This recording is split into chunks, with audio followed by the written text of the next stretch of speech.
मित्रों, इन 3 लोगों पर भूलकर भी विश्वास नहीं करना चाहिए, क्योंकि यह 3 लोग धोखा अवश्य देते हैं।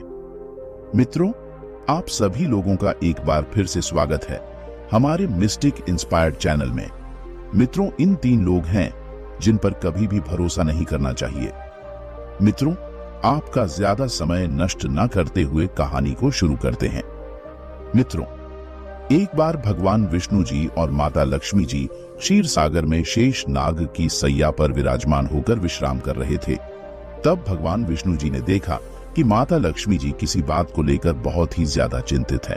फिर भगवान विष्णु जी ने माता लक्ष्मी जी को यूं चिंतित देखकर उनसे उनके इतना ज्यादा चिंतित होने का कारण पूछते हुए कहा कि हे देवी लक्ष्मी, आज आप किसी बात को लेकर बहुत ही ज्यादा चिंतित जान पड़ रही हैं।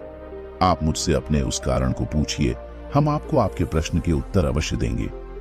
तब माता लक्ष्मी जी से कहती हैं, हे प्रभु, आज मैं जब पृथ्वी लोक का भ्रमण करके आपके पास आ रही थी, तब मैंने देखा कि 2 व्यक्ति बड़े अच्छे मित्र थे, लेकिन पता नहीं क्या होता है कि एक दिन दूसरा मित्र अपने उस मित्र को धोखा दे देता है और उससे कभी मिलने भी नहीं आता है। इसलिए हे प्रभु, मेरा आपसे एक प्रश्न है कि वे कौन से 3 लोग होते हैं जिन पर भूल कर भी विश्वास नहीं करना चाहिए। माता लक्ष्मी जी की बात सुनकर भगवान विष्णु जी माता लक्ष्मी जी से कहते हैं, हे देवी लक्ष्मी, आपने इस प्रश्न को पूछकर पूरी मानव जाति का उद्धार कर दिया है, किंतु हम आपको आपके इस प्रश्न का उत्तर देने से पहले आपको एक अत्यंत महत्वपूर्ण कथा सुनाना चाहते हैं। लेकिन आपको इस कहानी को शुरू से लेकर अंत तक पूरा सुनना होगा, क्योंकि जिस तरह आधे जल से भरे हुए घड़े का जल जमीन पर गिरता रहता है, ठीक उसी तरह आधे अधूरे ज्ञान वाले मनुष्य का ज्ञान उसके लिए हानिकारक होता है।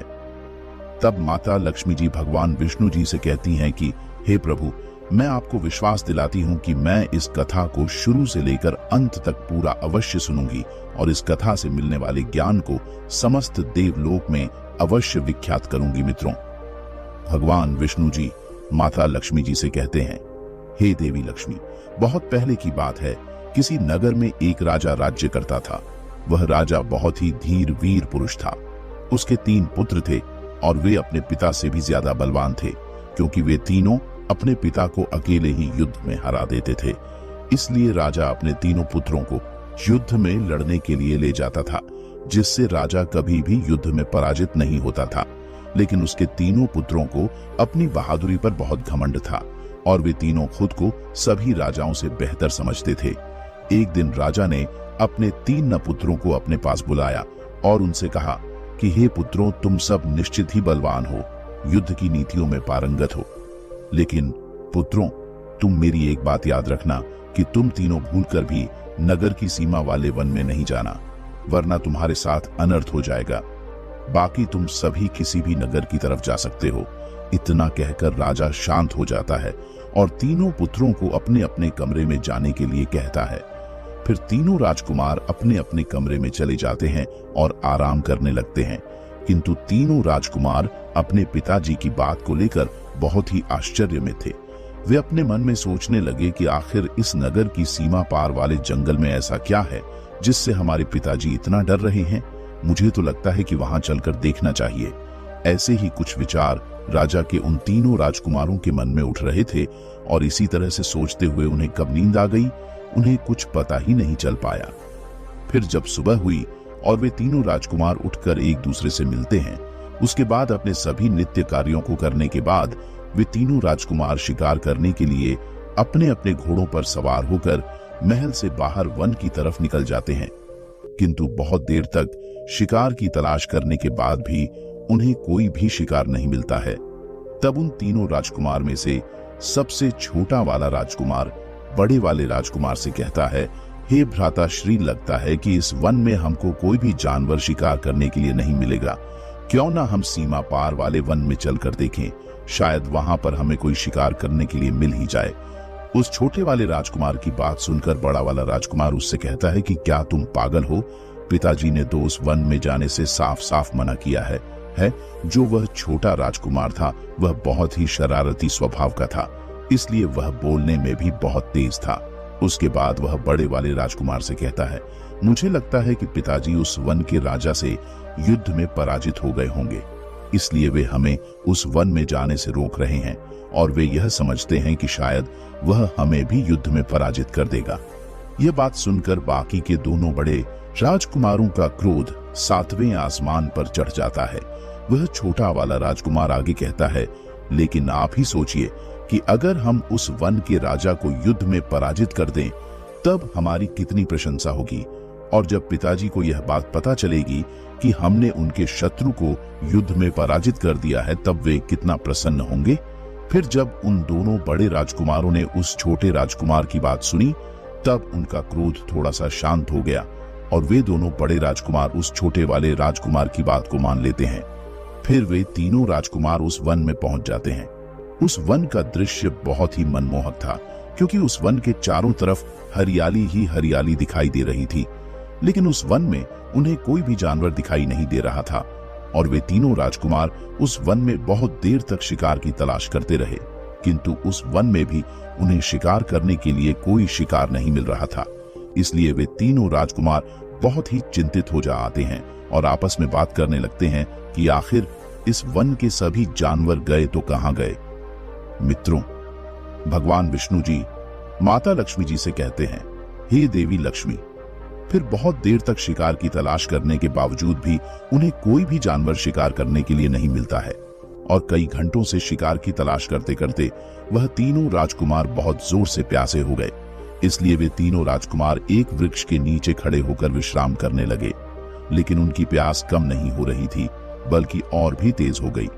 अब उनके कंठ भी सूखने लगे थे और धीरे धीरे शाम होने लगी थी, इसलिए उस वन के चारों ओर धीरे धीरे अंधेरा छाने लगा था। तब बड़े राजकुमार ने कहा कि ऐसे नहीं चलेगा, ऐसे तो हम सभी की मृत्यु प्यास के कारण ही हो जाएगी, इसलिए हमें तुरंत ही जल की तलाश करनी चाहिए। तभी अचानक से सबसे छोटा राजकुमार उसी वृक्ष पर चढ़कर एक डाल पर बैठ जाता है और उस वन के चारों तरफ अपनी नजर घुमाता है। तब उसे उस वन के किनारे पर एक घर दिखाई देता है। वह राजकुमार इसलिए उस घर को इतनी आसानी से देख लेता है क्योंकि उस घर के सामने आग भी जल रही थी। यह दृश्य देखकर वह छोटा राजकुमार उस वृक्ष से नीचे उतर जाता है और बड़े राजकुमार से कहता है कि ज्येष्ठ भ्राता श्री, आप चिंता मत करिए क्योंकि अब आपकी प्यास मिटने वाली है। तब दोनों बड़े राजकुमारों ने उससे पूछा कि क्या हुआ, तुमने ऐसा क्या देख लिया है जिसके कारण इतना प्रसन्न हो रहे हो। तब उसने जवाब देते हुए कहा कि ज्येष्ठ भ्राता श्री, मैंने इस वृक्ष के ऊपर चढ़कर देखा कि इस वन से कुछ दूरी पर एक घर है और उस घर के सामने आग भी जल रही है। अगर उस घर के सामने आग जल रही है तब उस घर में वह तो अवश्य ही होगा जिसने आग लगाई होगी और शायद उस घर में जल भी होगा। इसीलिए मैं तो आपसे कहता हूं कि हमें उस घर के पास अवश्य जाना चाहिए जिससे हम सभी थोड़ा थोड़ा जल ग्रहण कर सकें। फिर उस छोटे वाले राजकुमार की बात सुनकर वे दोनों राजकुमार बहुत ही प्रसन्न हो जाते हैं और उसे अपने गले से लगा लेते हैं। फिर उसके बाद वे तीनों राजकुमार उसी घर के समीप जाते हैं। तब उन्हें रास्ते में एक कुआं दिखाई देता है। कुएं को देखकर वे तीनों राजकुमार बहुत ही प्रसन्न हो जाते हैं और अपने मन में सोचने लगते हैं कि अब तो हमें पीने के लिए बहुत सारा पानी मिलेगा। फिर उन तीनों राजकुमारों ने कुएं के अंदर झांक कर देखा। तब उन्होंने देखा कि कुआं तो जल से पूरी तरह से भरा हुआ था, लेकिन पानी कुएं के बहुत नीचे था और कुएं के पास एक बाल्टी भी रखी हुई थी, परंतु उस बाल्टी में रस्सी नहीं बंधी हुई थी। अब वे तीनों राजकुमार अपने मन में सोचने लगे कि पानी तो मिल गया है, किंतु बिना रस्सी के इस कुएं से जल कैसे निकाला जाए, और अगर हमें सही समय पर अपनी प्यास बुझाने के लिए थोड़ा सा जल नहीं मिलेगा तब प्यास के कारण हमारी तो यहाँ मृत्यु ही हो जाएगी। फिर बड़े राजकुमार ने छोटे राजकुमार से कहा कि जाओ उस घर में पूछ कर आओ, जब यहाँ कुआं है तो उस घर के अंदर कोई ना कोई उस घर में अवश्य रहता होगा और कोई ना कोई इस कुएं से जल निकालता होगा। साथ ही इस कुएं से पानी निकालने के लिए उस घर में रस्सी भी अवश्य होगी, इसलिए तुम जल्दी जाओ और उस घर से रस्सी मांग कर लाओ। मित्रों, भगवान विष्णु जी माता लक्ष्मी जी से कहते हैं, हे देवी। फिर वे दोनों बड़े राजकुमार उसी कुएं के पास बैठ जाते हैं और इधर छोटा वाला राजकुमार उस घर के द्वार पर रस्सी लेने के लिए पहुंच जाता है। उस घर के पास पहुंचकर उसने आवाज लगाई, क्या घर में कोई है? सुनिए, आप हमें आपके उस कुएं से जल निकालने के लिए रस्सी दे दीजिए, क्योंकि हम तीनों भाई बहुत प्यासे हैं और अगर हमें समय पर पीने के लिए थोड़ा सा जल नहीं मिलेगा तो प्यास के कारण हमारी मृत्यु हो जाएगी। फिर जैसे ही छोटे राजकुमार ने आवाज लगाई, उसके कुछ देर बाद उस घर के अंदर से एक अत्यंत सुंदर सी स्त्री बाहर निकली। तब उस छोटे राजकुमार ने उससे विनम्र निवेदन किया कि सुनिए, हम 3 भाई हैं और तीनों भाई प्यास के कारण बहुत व्याकुल हैं। मेरे बाकी के दोनों भाई आपके रास्ते वाले कुएं के पास बैठे हुए हैं। उन्होंने मुझे आपके घर से रस्सी लाने के लिए कहा है, इसलिए मैं आपके घर से रस्सी मांगने के लिए आया हुआ हूँ। एक बाल्टी तो उस कुएं के पास रखी हुई है, किंतु उसमें रस्सी नहीं है। अगर आपके घर में कोई रस्सी हो और आप मुझे दे दें तो आपका मुंह पर बहुत बड़ा उपकार होगा। वह स्त्री बहुत ही सुंदर थी और छोटा राजकुमार भी उस स्त्री की तरह बहुत सुंदर था और वह कन्या उसे देखते ही उस पर मुग्ध हो गई थी। फिर वह अपने मन में सोचने लगी कि आज तो घर में बैठे यह सुंदर नवयुवक मेरे पास चलकर आया है, इसको मैं अपना पति बनाऊंगी। वह स्त्री अपने द्वार पर खड़े होकर ही उस छोटे राजकुमार के सौंदर्य को एकटक देखती रह गई।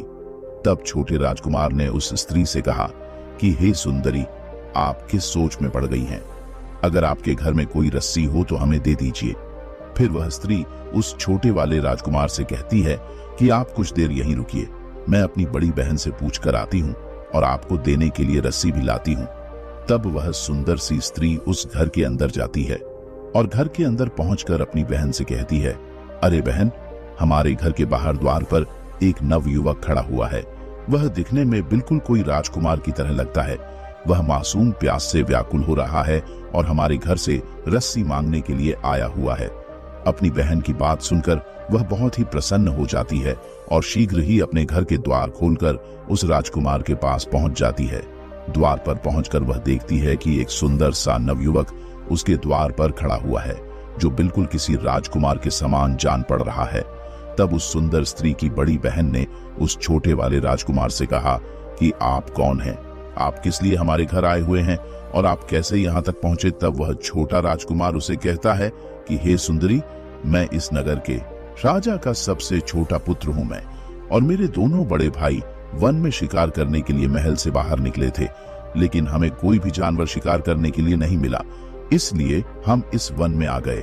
किंतु बहुत से शिकार की तलाश करने के कारण हमें बहुत जोर से प्यास लगने लगी।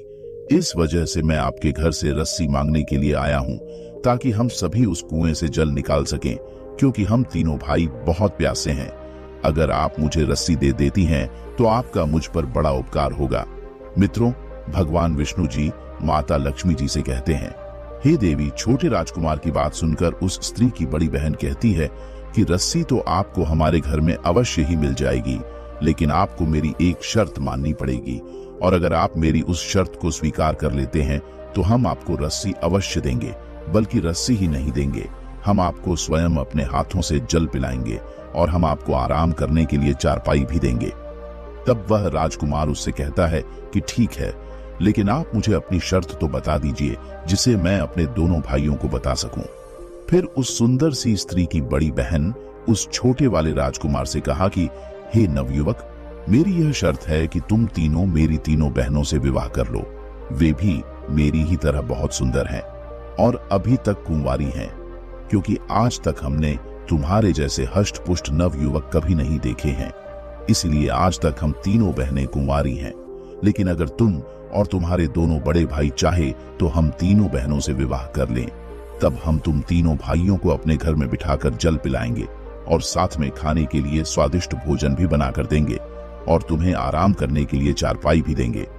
किंतु अगर तुम मेरी इस शर्त को स्वीकार नहीं करते हो, तब मैं तुम्हें पीने के लिए जल, तो क्या मैं तुम दोनों को अपने घर के सामने बैठने भी नहीं दूंगी। उस सुंदर सी स्त्री की बड़ी बहन की बात सुनकर वह छोटा राजकुमार बड़े ही आश्चर्य में पड़ जाता है और अपने मन में सोचने लगता है कि आखिर यह कैसी शर्त है। बिना माता पिता की आज्ञा से हम तीनों भाई यूं अचानक से विवाह कैसे कर सकते हैं। फिर उस राजकुमार ने उसकी बड़ी बहन से कहा कि आप थोड़ी देर इंतजार कीजिए, मैं अपने दोनों बड़े भाई से पूछ लेता हूँ, वे जैसा कहेंगे हम वैसा ही करेंगे। उसके बाद वह राजकुमार दौड़ता हुआ अपने दोनों बड़े भाइयों के पास पहुंच जाता है और उन्हें सारी बात बताता है कि भाइयों, हमें उस घर से रस्सी ही नहीं बल्कि खुद ही अपने हाथों से पानी मिल जाएगा, उस घर में 3 स्त्री रहती हैं जो दिखने में बिल्कुल किसी अप्सरा की तरह हैं और हमें उस घर में रहने वाली तीनों स्त्रियों की एक शर्त माननी पड़ेगी। उन्होंने कहा है कि अगर हम तीनों भाई उनकी वह शर्त मान लेते हैं तो हमें प्यास बुझाने के जल भी मिलेगा और खाने के लिए भोजन भी दिया जाएगा। साथ ही साथ हमें आराम करने के लिए चारपाई भी दी जाएगी। मित्रों, भगवान विष्णु जी माता लक्ष्मी जी से कहते हैं, हे देवी, वे तीनों राजकुमार बहुत प्यासे थे, इसलिए उस समय उन्हें कुछ भी समझ में नहीं आ रहा था कि उन्हें क्या करना चाहिए और क्या नहीं करना चाहिए। वे तीनों राजकुमार उस समय जल पीकर सिर्फ अपनी जान बचाना उचित समझ रहे थे। तब बड़े राजकुमार ने उससे कहा कि ठीक है, जल पीने के लिए हम उनकी कोई भी शर्त मानने के लिए तैयार हैं, बताओ उनकी वह शर्त क्या है, मुझे उस शर्त के बारे में बताओ। फिर वह छोटा राजकुमार उस बड़े राजकुमार से कहता है कि ज्येष्ठ भ्राताश्री, उस सुंदर स्त्री की भी 3 बहनें हैं। उनकी शर्त यह है कि अगर हम तीनों भाई उन तीनों बहनों से विवाह कर लेते हैं तब हमें पीने के लिए जल अवश्य मिल जाएगा, वरना हमें प्यास के कारण तड़प तड़प कर ही मरना पड़ेगा। उस स्त्री ने कहा है कि अगर हम उनकी यह शर्त स्वीकार कर लेते हैं तो हमें पीने के लिए जल मिलेगा, खाने के लिए स्वादिष्ट भोजन भी मिलेगा और आराम करने के लिए चारपाई भी मिलेगी। लेकिन अगर हम उनकी इस शर्त को अस्वीकार कर देते हैं तो वे हमें पीने के लिए पानी तो क्या, यहाँ तक कि हमें बैठने भी नहीं देंगी। तब वह बड़ा राजकुमार उस छोटे राजकुमार से कहता है कि हम उनसे विवाह कैसे कर सकते हैं, और अगर हम उनसे विवाह कर भी लेंगे तो हमारे पिताजी हम पर बहुत क्रोधित होंगे, उनके मान प्रतिष्ठा चली जाएगी। हमारे पिताजी तो हमारा विवाह बड़े बड़े राजाओं की राजकुमारियों से करवाना चाहते हैं। तब वह छोटा राजकुमार उस बड़े वाले राजकुमार से कहता है, भाई, अगर हम जीवित रहेंगे तब कहीं हमारे पिताजी हमारा विवाह करेंगे। क्या आप भूल गए हैं कि अगर हमें शीघ्र पानी पीने के लिए नहीं मिला तो वैसे भी हमारी मृत्यु हो जाएगी। क्यों ना हम थोड़ा सा जल पीकर अपनी प्यास बुझाते हैं, उसके बाद देखते हैं कि पिताजी क्या करते हैं। और वैसे भी हम एक राजा के पुत्र हैं, हम राजकुमार हैं, इसलिए हम एक ही नहीं कई विवाह कर सकते हैं। इसमें कोई अनहोनी नहीं है, क्योंकि हमारे पिताजी ने भी कई विवाह कर रखे हैं। तब बड़ा राजकुमार उस छोटे वाले राजकुमार से कहता है कि हाँ भाई, तुम सही कह रहे हो, अब जो होगा देखा जाएगा। हम पहले इनसे विवाह कर लेते हैं और जल पीकर अपनी प्यास बुझाते हैं, नहीं तो हमारे प्राण निकल जाएंगे। फिर वे तीनों राजकुमार उन तीनों सुंदर स्त्री से विवाह करने के लिए तैयार हो गए। अब वे तीनों राजकुमार उस सुंदर स्त्री के घर के समीप पहुंच जाते हैं और उसकी बड़ी बहन से कहते हैं कि हम तीनों भाई आपकी शर्त मानने के तैयार हैं, आप करके हमें पीने के लिए जल दे दो। उन तीनों राजकुमारों की बात सुनकर वे तीनों बहनें बहुत प्रसन्न हो जाती हैं और वे उन तीनों राजकुमारों को बड़े प्रेम से जल पिलाने लगती हैं। फिर जब जल पीने के बाद उनकी प्यास थोड़ी शांत होती है तो वे स्त्रियां जल्दी जल्दी से उन तीनों राजकुमारों के लिए स्वादिष्ट भोजन बनाने लगती हैं। फिर उन्हें बड़े प्रेम से भोजन खिलाती है। मित्रों, भगवान विष्णु जी माता लक्ष्मी जी से कहते हैं, हे देवी, उन तीनों राजकुमारों को भोजन खिलाने के बाद वे सुंदर स्त्रियां उन राजकुमारों से कहती हैं कि हे नव युवकों, अब हम विवाह की तैयारी कर लेते हैं, तब तक आप तीनों राजकुमार भी विवाह के लिए तैयार हो जाइए। फिर वह बड़ा राजकुमार अपने मन में सोचने लगता है कि हमें जिसकी जरूरत थी वह तो हमें मिल ही गया है, अब हमें इनकी शर्त मानने की कोई जरूरत नहीं है और हम तीनों भाई इतने ताकतवर हैं कि इन कोमल लड़कियों को उठाकर पटक देंगे। इतना सोचकर बड़े राजकुमार ने उन स्त्रियों से कहा कि हे सुंदर स्त्रियों, हम में से कोई भी भाई तुम्हारी किसी बहन से विवाह नहीं करना चाहता है। हमने तो जल पीने के लिए तुमसे कह दिया था कि हम तीनों भाई आपकी तीनों बहनों से विवाह करने के लिए तैयार हैं, लेकिन हम में से कोई भी भाई अपने पिताजी से बिना पूछे विवाह नहीं कर सकते हैं और अब हम यहाँ से जा रहे हैं। बड़े राजकुमार की इस तरह की बातें सुनकर वे तीनों सुंदर स्त्रियां अपने असली रूप में आ जाती हैं। वे तीनों बहनें एक राक्षसी थी, उनके बड़े बड़े नाखून और बड़े बड़े दांत थे। उनके ऐसे भयानक रूप को देखकर वे तीनों राजकुमार बहुत ही ज्यादा भयभीत हो जाते हैं और उनसे कहते हैं कि स्त्रियों, हमें माफ कर देना, हम तीनों भाई तुम्हारी बहनों से विवाह करने के लिए बिल्कुल तैयार हैं। फिर बड़ा राजकुमार अपने दोनों भाइयों को समझाता है और समझाते हुए कहता है कि भाइयों, यह तीनों राक्षसीस तो निश्चित है कि यह तीनों राक्षसीस तीनों राजकुमार उनसे विवाह करने के लिए तैयार हों, चाहते हैं। उसके बाद उन तीनों राजकुमारों का उन तीनों सुंदर स्त्रियां से विवाह हो जाता है और उन राजकुमारों से विवाह करते ही वे तीनों स्त्रियां बहुत प्रसन्न हो जाती हैं। फिर उनके साथ सुखपूर्वक से अपने जीवन का निर्वहन करने लगी। वे प्रतिदिन अपने अपने पतियों के लिए स्वादिष्ट भोजन बनाती थी, जिसे खाकर तीनों राजकुमार हष्टपुष्ट होते चले जा रहे थे। तीनों राजकुमारों के मुखमंडल पर अलग सा ही तेज रहता था। ऐसे ही कई दिन गुजर जाते हैं। फिर एक दिन दोनों बड़े राजकुमार देखते हैं कि हमारा छोटा भाई बहुत ही कमजोर हो चुका है। वह इतना स्वादिष्ट भोजन मिलने के बाद भी कमजोर होता जा रहा था। तब बड़ा वाला राजकुमार उस छोटे वाले राजकुमार से कहता है कि भाई, तुम्हें क्या हो गया है? क्या तुम्हारा स्वास्थ्य ठीक नहीं है? क्योंकि यहाँ तो इतना स्वादिष्ट भोजन मिलता है। इतना स्वादिष्ट भोजन मिलने के बाद भी तुम कमजोर क्यों होते चले जा रहे हो? क्या तुम्हें कोई दुख या तकलीफ है?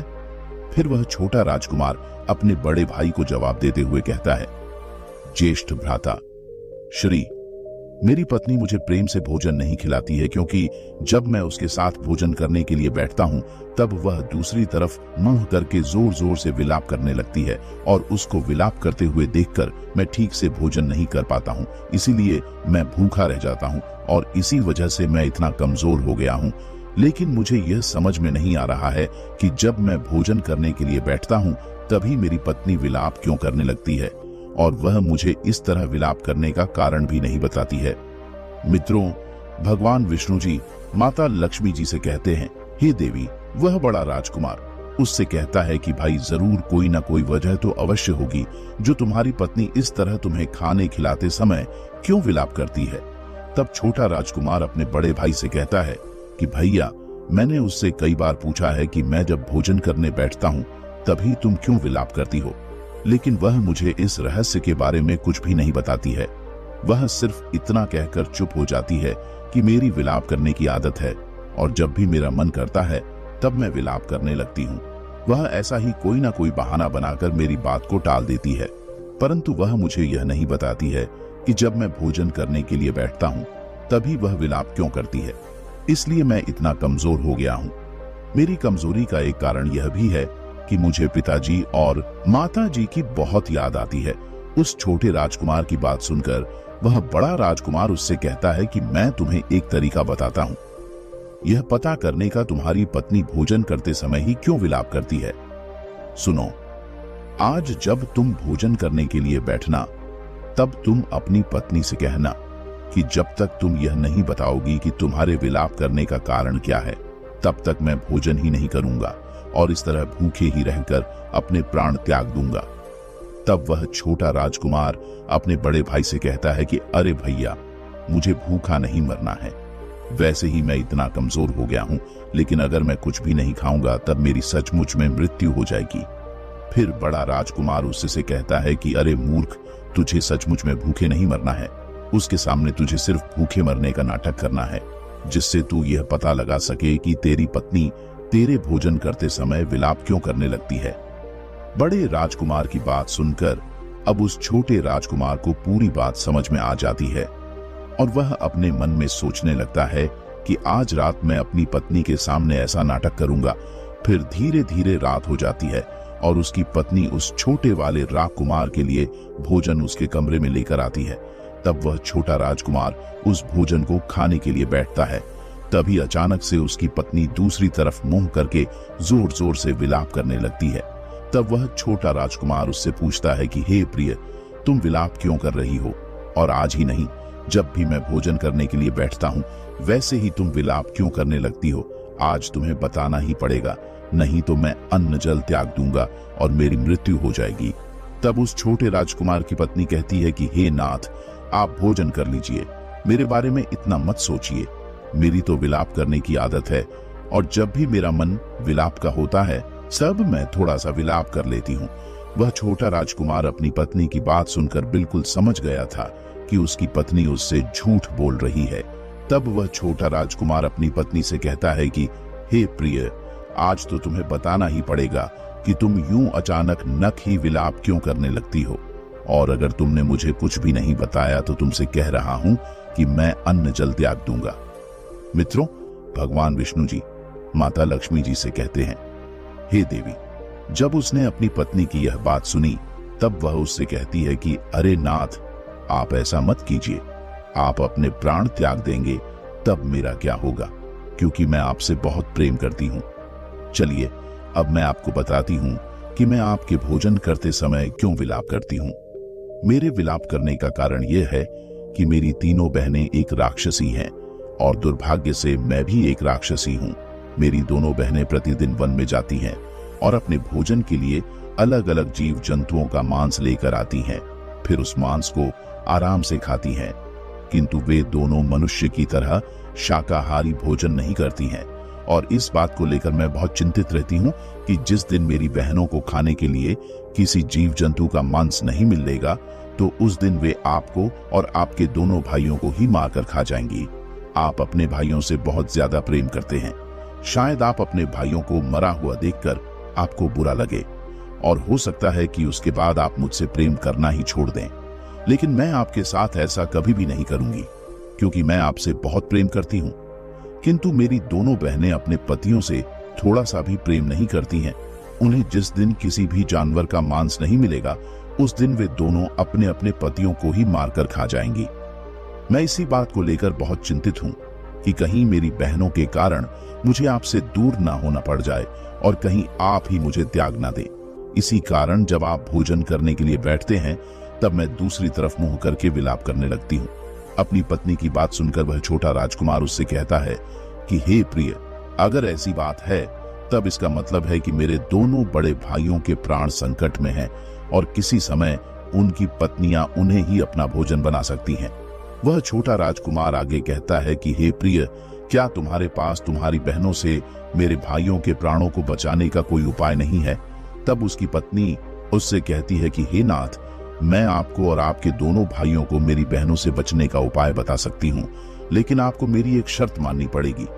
अगर आप मेरी उस शर्त को स्वीकार कर लेते हो, मैं आप और आपके दोनों भाइयों को मेरी दोनों बहनों के हाथों से मृत्यु होने से बचा लूंगी। और मेरी शर्त यह है कि आपको अपने साथ साथ मेरे प्राण भी बचाने पड़ेंगे, क्योंकि मैं आपके साथ मरते दम तक अपने जीवन का निर्वहन करना चाहती हूँ। यही मेरी शर्त है।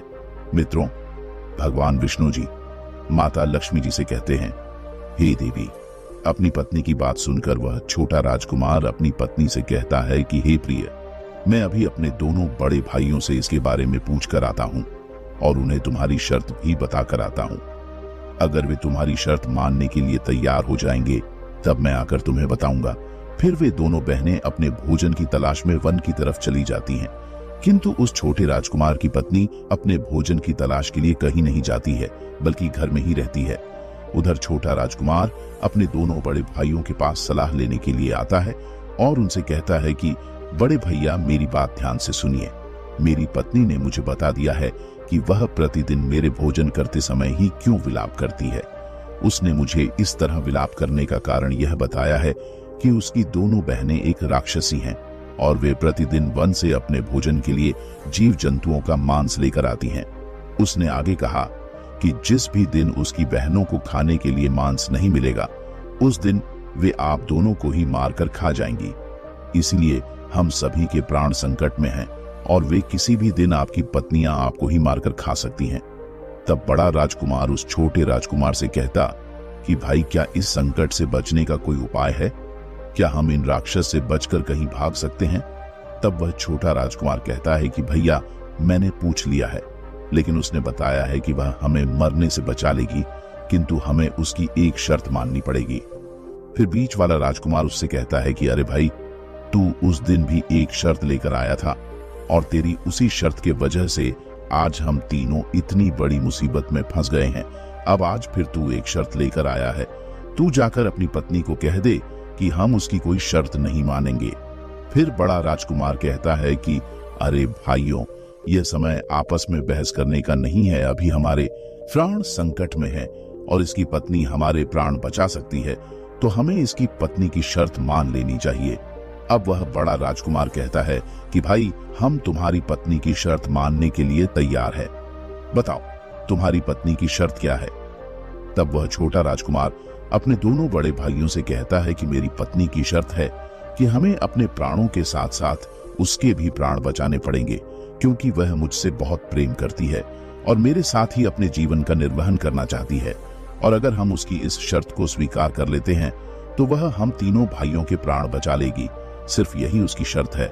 फिर वह बड़ा राजकुमार कहता है, ठीक है, वह अपनी बहनों के साथ विश्वासघात कर रही है, इसलिए हम उसके प्राण बचाने के लिए तैयार हैं। मित्रों, भगवान विष्णु जी माता लक्ष्मी जी से कहते हैं, हे देवी, अब वे तीनों राजकुमार उस छोटे वाले राजकुमार की पत्नी के पास आ जाते हैं और उससे कहते हैं कि तुम अपनी बहनों को धोखा देकर हमारे प्राण बचा रही हो, इसलिए हम तुम्हारे प्राण अवश्य बचाएंगे, लेकिन यह तो बताओ कि मुझे क्या करना होगा। तब उस छोटे राजकुमार की पत्नी उससे कहती है कि आप तीनों राजकुमारों को शिकार करने के लिए वन में जाना पड़ेगा और वन में जाकर अपने आप को खुद ही घायल करना होगा, फिर घर में घायल होकर आना होगा। जब मेरी बहनें आप लोगों को घायल अवस्था में देखेंगी तब वे दोनों आप दोनों से अवश्य पूछें कि आप घायल क्यों हैं। तब आपको बताना है कि वन में कुछ लुटेरे छिपे हुए थे, उन्हीं ने हमारा सारा धन लूट लिया और उनके घोड़े बहुत तेज भाग रहे थे, लेकिन हमारे घोड़े बहुत धीरे भागते हैं, इसलिए हम उनसे पराजित हो गए। उस छोटे राजकुमार की पत्नी आगे कहती हैं कि उसके बाद मेरी बहनें आप लोगों से पूछेंगे कि आप क्या चाहते हो। तब आपको उनसे यही कहना है कि हमें आपके तेज दौड़ने वाले घोड़े दे दीजिए, हम भी शिकार करने के लिए जाएंगे और अच्छे अच्छे जीव जंतुओं का शिकार करके लाएंगे, तब आपसे प्रसन्न हो जाएंगी। फिर मेरी बहनें आपको तेज दौड़ने वाले घोड़े दे देंगी और आप तीनों भाई उन घोड़ों पर सवार होकर और इस वन को पार करके अपने राज्य महल में चले जाना। और अगर आप एक बार इस जंगल को पार करके अपने राज्य की सीमा पर पहुंच गए, तब वहां पर मेरी बहनों की शक्तियां काम करना बंद कर देंगी, क्योंकि हमारी शक्तियां सिर्फ इस वन में ही काम करती हैं और इस वन की सीमा के बाहर हमारी कोई शक्ति काम नहीं करती है। अगर आप तीनों राजकुमारों ने एक बार इस वन को पार कर लिया तो मेरी बहनें आप तीनों भाइयों का कुछ भी नहीं बिगाड़ पाएंगी और आपके प्राण भी बच जाएंगे। अब तीनों राजकुमारों को उस छोटे राजकुमार की पत्नी की बात अच्छी तरह से समझ में आ गई थी। फिर उसके दूसरे ही दिन वे तीनों राजकुमार शिकार करने का बहाना बनाकर वन चले जाते हैं और वन में पहुंचकर एक दूसरे को घायल करने लगते हैं। उसके बाद घायल अवस्था में ही वापस घर लौट आते हैं।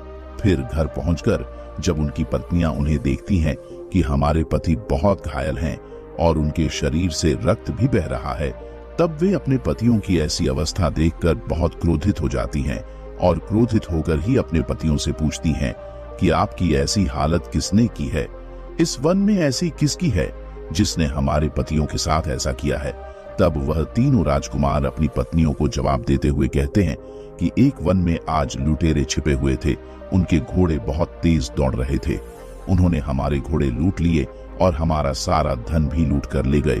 क्योंकि हमारे घोड़े बहुत धीरे धीरे दौड़ते हैं, इसलिए हम उनसे पराजित हो गए। मित्रों, अब भगवान विष्णु जी माता लक्ष्मी जी से कहते हैं, हे देवी लक्ष्मी, अब उन तीनों राजकुमारों की पत्नियां अपने पतियों से कहने लगी कि हे नाथ, आप ही बताइए हम आपकी क्या सहायता कर सकते हैं। अगर आप चाहे तो हम उन लुटेरों के प्राण निकालकर आपके चरणों में समर्पित कर दें। फिर वे तीनों राजकुमार कहते हैं कि नहीं प्रिय, आप एक स्त्री हैं, अगर आप हमारे शत्रु को दंड दोगी तो इससे हमारी बदनामी होगी और सब कहेंगे कि आप तीनों के पति तो बड़े ही कमजोर हैं, जो अपने शत्रु को अपनी स्त्री से दंड दे दिलवा रहे हैं। तब उन राजकुमारों की पत्नियां अपने पतियों से कहती हैं कि हे नाथ, आप ही बताइए, हम आपकी ऐसे सहायता नहीं कर सकते हैं तो फिर हम आपके लिए क्या कर सकते हैं। तब वे तीनों राजकुमार उनसे कहते हैं कि हे प्रिय, हमारे घोड़ों को तो वे लुटेरे लूट कर चले लेकर गए हैं और अब कल फिर से उस वन में लुटेरे आएंगे। अगर आप हमें अपने तेज दौड़ने वाले घोड़े दे दें तो हमारी बड़ी सहायता होगी, तब हम उस वन से आपके लिए आज ही अच्छे अच्छे शिकार करके लाएंगे। फिर अपने पतियों की बात सुनकर उनकी पत्नियां आपस में बातचीत करने लगी कि ठीक ही तो कह रहे हैं, अगर हमारे पति अच्छे अच्छे शिकार करके लाएंगे तो हमारा भी पेट भरता रहेगा और हमें शिकार करने के लिए ज्यादा कड़ी मेहनत नहीं करनी पड़ेगी। तब वह बड़ी राक्षसी अपनी छोटी बहन से कहती है कि बहन, जाओ और इन तीनों राजकुमारों को हमारे सबसे तेज दौड़ने वाले घोड़े दे दो। अब वह छोटी राक्षसी तीनों राजकुमारों को बगीचे में लेकर जाती है और उन्हें सबसे तेज दौड़ने वाले घोड़े उन्हें दे देती है। फिर उन तीनों राजकुमारों से कह, जितनी जल्दी हो सके आप सभी इस वन की सीमा से दूर चले जाओ उसके वे तीनों राजकुमार उस छोटी वाली राक्षसी का धन्यवाद करते हैं और उससे कहते हैं कि आपने हमारे प्राण बचाए हैं, इसके लिए हम आपके बहुत बहुत आभारी हैं। तब उन तीनों राजकुमारों को जवाब देते हुए वह छोटी राक्षसी उन तीनों राजकुमारों से कहती है कि हे राजकुमारों, मैंने तो आपके प्राण बचा लिए हैं, लेकिन आपको मेरी शर्त तो याद है ना, आपको भी मेरे प्राण बचाने होंगे। और अगर आपसे मेरी बहनें पूछे कि आपको इस वन से बचने का उपाय किसने बताया है, तो आप उन्हें कुछ भी नहीं बताना और मेरा नाम भी मत लेना। लेकिन अगर आपने मेरी बहनों को गलती से भी बता दिया कि मैंने ही इस वन से बाहर निकलने में आपकी सहायता की है, तो मेरी दोनों बहनें मुझे जिंदा ही खा जाएंगी। मित्रों, भगवान विष्णु जी माता लक्ष्मी जी से कहते हैं, हे देवी, उस छोटी राक्षसी की बात सुनकर वे तीनों राजकुमार उस छोटी राक्षसी से कहते हैं कि हाँ, अवश्य आपने हमारे प्राण बचाए हैं, हम भी आपके प्राण अवश्य बचाएंगे और हम आपकी बहनों को भी नहीं बताएंगे कि हमें इस वन से भागने का उपाय आपने बताया है। इतना कहकर वे तीनों राजकुमार अपने अपने कमरे में चले जाते हैं और अपने अपने कमरों में पहुंचकर आराम से सो जाते हैं। वे सभी इस बात को सोचकर मन ही मन बहुत प्रसन्न हो रहे थे कि कल हम इस नर्क जैसी जिंदगी से मुक्त होकर अपने राज्य महल में पहुंच जाएंगे, अपने पिताजी से मिलेंगे और अपनी माता जी से मिलेंगे। यह सब सोचकर वे तीनों राजकुमार मन ही मन बहुत प्रसन्न हो रहे थे और यही सब सोचते हुए उन्हें नींद आ जाती है।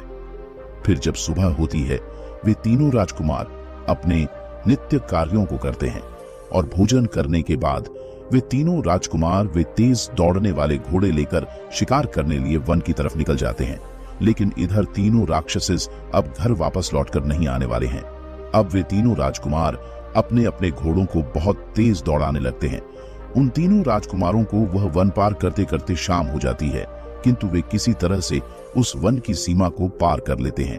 और इधर जब शाम होता है तो वे तीनों राक्षसेस से कहती हैं कि देखो कितना अंधेरा हो गया है, लेकिन अभी तक हमारे पति वापस लौटे नहीं हैं। तब वह राक्षसी अपनी छोटी बहन से कहती है कि जाओ और देख कर आओ कि हमारे पति अभी कहाँ हैं। वैसे उस छोटी राक्षसी को यह अच्छी तरह से पता था कि वे चारों राजकुमार वहां से भाग गए हैं और अब तक इस वन की सीमा को पार कर चुके होंगे। फिर वह छोटी राक्षसी थोड़ी दूर जाती है और घूमकर वापस लौटकर आ जाती है और अपनी दोनों बहनों से कहती है कि बहन, वे तीनों राजकुमार तो यहाँ है ही नहीं, मुझे लगता है कि वे भाग गए हैं। इतना सुनकर वे तीनों राक्षस बहुत क्रोधित हो जाती हैं और अपने बड़े बड़े नाखून निकालती हैं। फिर खुद ही वन की तरफ चल पड़ती हैं और चलते चलते वे तीनों राक्षस इस वन की सीमा तक पहुंच जाती हैं। तो वे देखती हैं कि वे तीनों राजकुमार वन की सीमा की दूसरी तरफ पहुंच गए हैं, इसलिए वे उन्हें कोई नुकसान नहीं पहुंचा सकती थी। तब यह देखकर वह बड़ी वाली राक्षसी बहुत क्रोधित हो जाती है और वह उन राजकुमारों से कहती है कि हे राजकुमारों, अब तो आप बच गए हो और अब हम आपको कोई नुकसान नहीं पहुंचा सकते हैं, लेकिन आप हमें जाते जाते एक बात बताते जाइए कि आपको इस वन से भागने का उपाय किसने बताया है और आपको कैसे पता चला कि इस वन की सीमा के पार हमारी शक्तियों का प्रभाव कम हो जाता है। उस बड़ी राक्षसी की बात सुनकर वह बड़ा राजकुमार सोचने लगता है कि हम तीनों भाइयों के प्राण तो अब बच गए हैं, अब हमें उस छोटी राक्षसी से क्या लेना देना है। चलो मैं इन्हें बता ही देता हूँ कि तुम्हारी ही छोटी बहन ने तुम्हारे साथ विश्वासघात किया है और उसी ने हमारे प्राण बचाए हैं। मित्रों, भगवान विष्णु जी माता लक्ष्मी जी से कहते हैं, हे देवी, वह बड़ा राजकुमार उन राक्षस को बताने ही वाला होता है कि तभी वह छोटा राजकुमार उससे कहता है कि भैया, आप कृपया करके ऐसा मत कीजिए, मेरी पत्नी ने हम सबके प्राण बचाए हैं और अंत में हम उसके साथ विश्वासघात नहीं कर सकते हैं। अगर हम ऐसा करेंगे तो हमें बहुत बड़ा पाप लगेगा। लेकिन वह बड़ा राजकुमार क्रोधित था और बहुत ही दुष्ट स्वभाव का था, इसलिए वह उस छोटी राक्षसी की शर्त को भूल गया था। फिर उसने उस बड़ी राक्षसी से जोर जोर से कहा कि तुम्हारी छोटी बहन ने ही तुम्हारे साथ विश्वासघात किया है और उसी ने हमें तुमसे बचने का उपाय बताया था और रास्ता भी बताया था।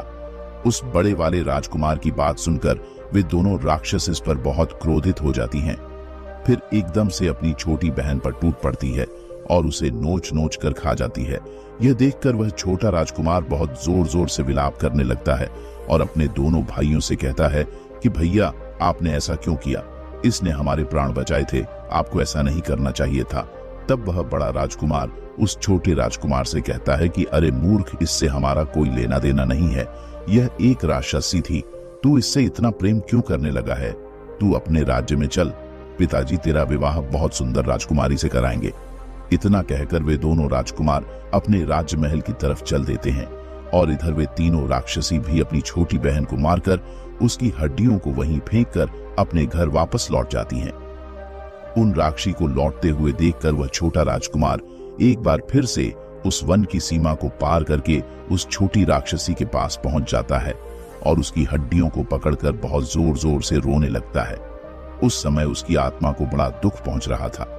वह छोटा राजकुमार सोच रहा था कि मैं अपनी पत्नी से बड़ा प्रेम करता था, उसके भी प्राण बचा लूंगा, लेकिन उसके ही भाइयों के कारण आज उसकी पत्नी की मृत्यु हो गई।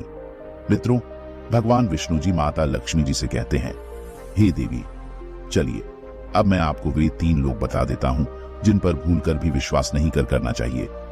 ये तीनों लोग धोखा अवश्य देते हैं। पहला, शराबी और नशेबाज व्यक्ति जो शराब पीता है, हमेशा नशे में धुत रहता है, ऐसा व्यक्ति अवश्य धोखा देता है। उस व्यक्ति को किसी चीज का कोई एहसास नहीं होता है कि वह नशे में न जाने क्या कर रहा है, क्या बोल रहा है, उसे कुछ भी नहीं पता होता है। ऐसा व्यक्ति अपने फायदे के लिए किसी को भी धोखा दे सकता है। दूसरा, वासना में अंधा व्यक्ति अंधे मनुष्य को वासना के अलावा और कुछ भी नहीं दिखता है। ऐसा व्यक्ति अपनी वासना की पूर्ति करने के लिए अपने पूरे परिवार का भी विनाश देख सकता है। ऐसा मनुष्य किसी का सगा नहीं होता है और वह व्यक्ति किसी को भी धोखा दे सकता है। ऐसे लोगों से हमेशा बचकर रहना चाहिए। तीसरा, ईर्ष्यालु और कपटी व्यक्ति। ऐसा व्यक्ति हमेशा कपट करने के बारे में सोचता रहता है और वह किसी को खुश नहीं देख सकता है। ऐसा व्यक्ति हमेशा दूसरों की तरक्की से ईर्ष्या करता रहता है और वह व्यक्ति सिर्फ अपनी ही तरक्की को देख सकता है। इसलिए ऐसे व्यक्ति पर भूलकर भी भरोसा नहीं करना चाहिए। यह व्यक्ति सामने तो आपकी अच्छाई की प्रशंसा करेगा, लेकिन मन ही मन ईर्ष्या करता रहेगा है। इसलिए ऐसे व्यक्ति से जितना हो सके बचकर ही रहना चाहिए। मित्रों, अब भगवान विष्णु जी माता लक्ष्मी जी से कहते हैं, हे देवी, अब तो आपको आपके सभी प्रश्नों के उत्तर मिल ही गए होंगे। तब माता लक्ष्मी जी भगवान विष्णु जी से कहती हैं कि हे प्रभु, आज आपने मुझे इस कथा के द्वारा अत्यंत महत्वपूर्ण ज्ञान दिया है। मैं आपको विश्वास दिलाती हूँ कि मैं इस कथा का प्रचार पूरे देवलोक में भी करूंगी। मित्रों, आपको यह कथा कैसी लगी मुझे कमेंट करके अवश्य बताइएगा। और अगर आप सभी लोगों ने अभी तक हमारे चैनल को सब्सक्राइब नहीं किया है, ऐसी ही ज्ञानवर्धक कहानियों को देखने के लिए आप सभी लोगों हमारे चैनल को भी सब्सक्राइब करें। साथ में कमेंट बॉक्स में राधे राधे लिखना ना भूलें और ऐसी हमारी सभी वीडियो की नोटिफिकेशन के लिए आप सभी लोग नोटिफिकेशन बेल को भी दबाएं, जिससे आपको सभी वीडियो की नोटिफिकेशन सबसे पहले मिल सके। मित्रों, वीडियो को यहाँ तक देखने के लिए आप सभी लोगों का दिल से धन्यवाद।